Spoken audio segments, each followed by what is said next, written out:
Malungkot ang mga netizen at the same time ay iba-iba ang kanilang naging opinyon sa lumabas nga na pahayag ni Dennis Padilla na kung saan ay tila hinihiling ng kanyang anak na si Claudia o ang petisyon na tanggalin na nga ang apelyido nitong Valdivia at ito ay maging Barreto na lamang. Ang balitang ito ay binahagi din ng entertainment na Abante, bilyonaryo, kung saan sinabi nilang binura na ni Claudia Barreto sa kanyang tunay na pangalan ng apelyido ng kanyang ama na si Dennis Padilla.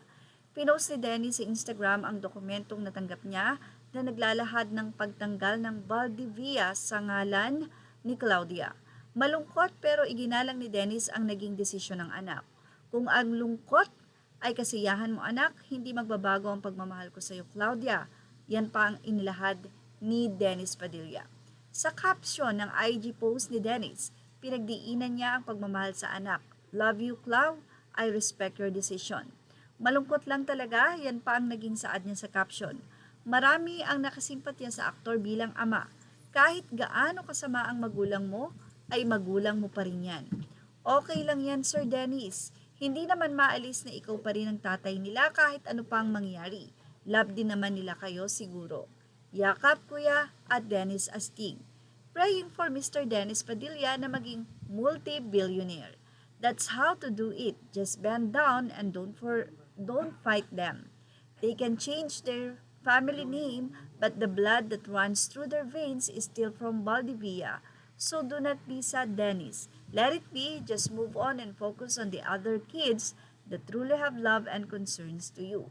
Yan po ang naging bahagi ng mga komento ng pagsuporta kay Dennis Padilla matapos nga po na ilahad niya ang petisyon na tinanggal na nga ni Claudia ang apelyido niya na Valdivia at ito nga po ay Barreto na. Sa artikulo ng kami.com, ibinahagi din nila ito sa kanilang social media. Despite his sadness, Dennis Padilla says his love for daughter Claudia will never change.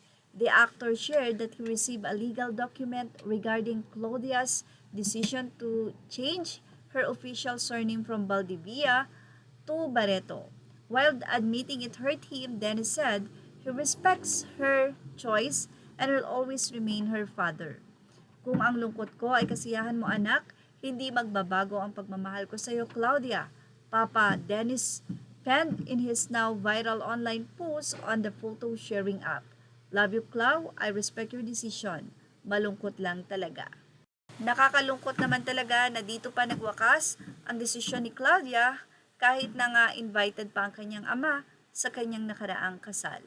At yan ang ating showbiz top update. Images are all credit to the rightful owners. Please like, share, and subscribe.